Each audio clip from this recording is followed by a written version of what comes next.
For years now, One Piece fans have participated in a slowly growing debate about who the final villain of the story will be once One Piece comes to its climactic closing. There are hundreds of different takes and different reasons as to who the final villain will be, but the obvious two choices for everyone partaking in this discussion is Blackbeard or Emu. There is really no other possibility for the final villain other than these two, and honestly, it's a pretty even 50-50 split as of right now.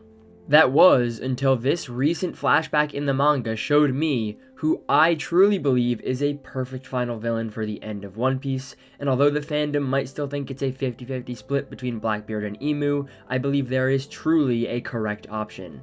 Emu will undoubtedly be the final villain of One Piece, and in this video, I'm going to give you 4 reasons why you should also believe Emu is the perfect final fight for Luffy, and Oda has been crafting such a wonderful dynamic between these two characters for such an incredibly long time.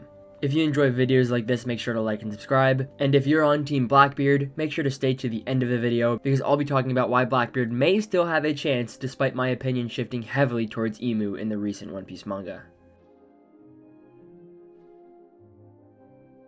The first and most obvious case for Emu being the final villain of One Piece, the reason that most people bring up when they argue on the sake of Emu, is that there are parallels to the old world of One Piece. Throughout the entire story, there has been this incredibly obvious buildup of the importance of the Void Century. These seeds of buildup include things like Luffy being a direct parallel to Joy Boy, the inherited will that's passed down from Joy Boy to Roger to Shanks to Luffy, the existence of this looming threat that was destroying the world 800 years ago and was the reason for the missing century of history. It is just impossible to go through One Piece without noticing the buildup for this conflict, and the fact that Oda has had the idea of these two pieces of inherited will clashing at the end of the story. Recently, in arcs like Egghead Island, those seeds are no longer seeds, they are straight up blossoming points of Emu being terrified of Joy Boy, who we obviously know is Luffy now. There is quite deliberate dialogue about Emu being mad at Luffy escaping Egghead Island, calling him literally Joy Boy. The historic events of the One Piece past are no longer just parallels. That war is starting again in the present day story, and the build up for these two characters having a grand conflict is finally coming to head. It would just make sense for something that's been built up for over 30 years to have an incredibly cathartic ending, which is why I think Emu is absolutely perfect for the final villain. Not only would this cathartic build-up be resolving Luffy's character and the conflict of the world government versus pirates, but also this history that's been built up through the entire story of One Piece, something that literally connects to almost every plot point in the story. It just makes sense for Emu to be the final villain when they are tied to literally everything when it comes to the conflict of Joy Boy versus the world government.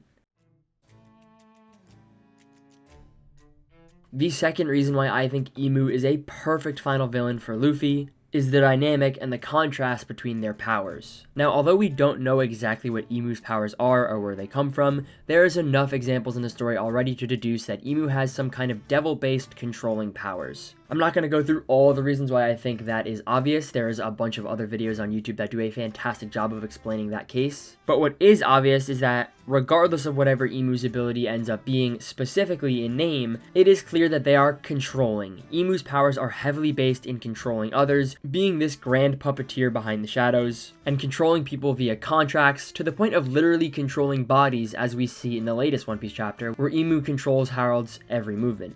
When you take this extremely controlling entity that is pulling the strings of the One Piece world behind the shadows, and put that up against Luffy, who we now know is the embodiment of freedom as the sun god Nika, this is just such an incredible contrast of ideals, exemplified in the powers of these two characters. This final battle would be Luffy, someone whose every movement literally is the embodiment of what it means to be free, versus Emu, someone whose power is very clearly the embodiment of control and oppression. Even if you ignored their personalities and their ideologies, which we will get into later in this video, just their powers alone make for a fantastic final battle that I think would do a really great job of encompassing all of the ideals and the themes that One Piece has symbolized for its entire run. The man who represents freedom versus someone who represents oppression. The previous two reasons I feel like have been pretty obvious that most One Piece fans could put together, and it is the arguments that I see the most with people arguing for Emu's case when it comes to deciding who the final villain is. That being said, there are 2 more reasons why I think Luffy vs. Emu would be the perfect finale for One Piece, a final battle that none of us readers would ever forget, that I haven't seen many people talk about. The first of those two, my third reason why I think Luffy versus Emu would be absolutely perfect, is that they both have extremely childlike tendencies. Now for Luffy, that's quite obvious. All of us One Piece fans who love Luffy know that he's this extremely childlike figure who really doesn't give a damn about what anyone else thinks. He's going to do what he wants to do, and if he doesn't get what he wants, he'll get pretty upset about it. Of course, he doesn't throw temper tantrums like an actual child. We know that Luffy getting what he wants comes in the form of more of a battle shonen type of way, where he fights his way to the top of things. But regardless, I don't think it's a stretch to say that Luffy is extremely childlike, and I'm not saying that in a negative way either. Luffy is selfish, stuck up, and of course because his goals are pure and he's a very good person, none of us One Piece readers have any problem with that, but he is definitely a very stubborn, childlike person. Additionally, that personality trait gets cranked up to the max with Gear 5. Luffy has his serious moments where he locks in and becomes the person that everyone puts their hopes into, and that's still the case with Gear 5, it's just the way he goes about doing that is with laughter. You look at Luffy's serious moments in Gear 5, take moments where he's fighting Kizaru in Egghead Island, it's quite a dire situation and Luffy is laughing and having a joyous time all throughout the battle. The reason why Luffy's childlike tendencies are important for the dynamic of this final battle is that I actually think Emu has the exact same childlike tendencies that Luffy has. Now, although that might seem crazy because they are this looming epic final boss of the story that even the strongest characters on God Valley couldn't defeat, when you look at both Emu's dialogue and Emu's actions in the story, although limited they may be, I can't help but notice they're all extremely childlike. The way Emu throws temper tantrums when things don't go their way, the way Emu freaks out when names are mentioned from 800 years ago, the way Emu looks down on everyone as if they are this undeniable authority that no one can speak up to. To me, all these things reek of someone who is this childlike boss figure that is extremely arrogant. So, I think that is an extremely great foil to Luffy that would go really well in the final battle of One Piece. You have these two characters who, because they're extremely stubborn and won't back down until they get what they want, you'll also have this battle of two clashing ideals that will not waver no matter what. I think in other anime and manga, a lot of the times the final battle comes down to things like talking things through with the final villain or exchanging ideals and trying to change someone's mind. But with Luffy and Emu, you have these two characters who are extremely unwavering, and I think that would make for an incredible final battle because there's no room for negotiation. Both of these characters want what they want, and there is no other option. I think that also ties in with the power system of One Piece really well. The stronger your willpower is, the stronger your desire to achieve your dreams is, the stronger your haki is. So when you have two characters like Emu and Luffy, who will not back down to their ideals no matter the circumstances, the scale of this battle will be absolutely gigantic. Not only in the way it represents the themes of One Piece, but also in just the power system of One Piece and the scale that this battle will be at.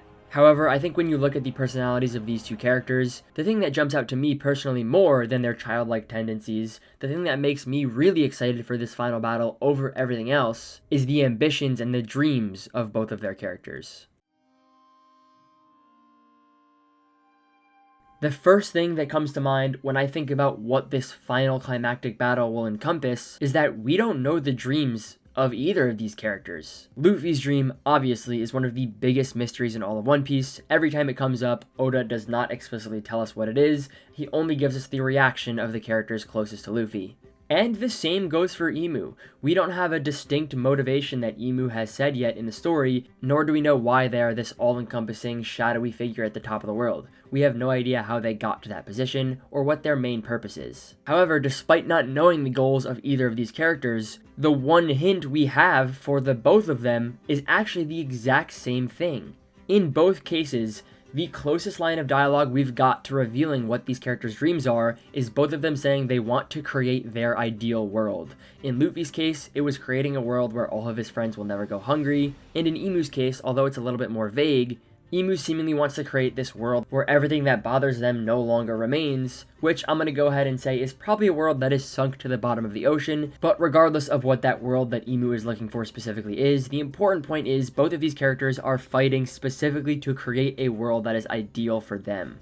It doesn't matter that we don't know the specifics of either of their dreams, as I actually think it's something that will likely get revealed in the final battle between these two, considering they're actually quite similar. The main point here is that these two clashing will be the advent of the new world. Whoever wins gets to create that world that they were idealizing, and the fallout of the winner will be catastrophic in either a positive way or a negative way. It's quite a genius thing from Oda to have these two characters in their final battle decide the fate of the world, yet have both of them not really care about anything other than their own ideals. I think it's this really genius way of creating stakes for One Piece where the readers will know that the outcome of this battle will change the world forever, but those fighting for those two outcomes really only care about their own dreams, again because of their childlike tendencies and their obsession with their ambition.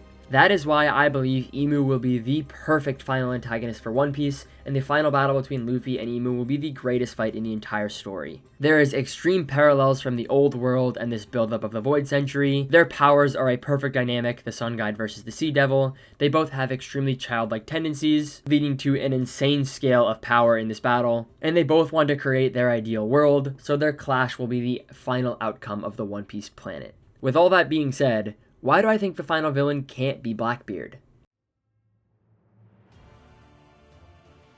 Well, when you look at these 4 reasons, you can actually kind of sneak Blackbeard into any of them. With parallels of the old world, we now know that Blackbeard is of the Davy lineage and has a place in this giant picture of the Void Century. He is the technically true heir of the world because he is a direct descendant of the former king. With powers, Sun God versus Sea Devil, we know that Blackbeard has the ability to steal power. So again, this fantastic power dynamic between Luffy's powers and Imu's powers could be Luffy versus Blackbeard if Blackbeard just gets his hands on the powers of Imu. With childlike tendencies, Blackbeard has always been a foil to Luffy and been the same type of dreamer that Luffy is. All the way back from his introduction, we have known Blackbeard as this guy who dreams big, just like Luffy does, and will also not stop until he gets what he wants, just like Imu and Luffy as well. And with creating 2 worlds, again, just like Imu and Luffy, we don't know Blackbeard's exact end goal, but we do know that he wants to create a world of chaos, his ideal world. So looking at all these 4 reasons, honestly, Blackbeard could fit into any of them as well.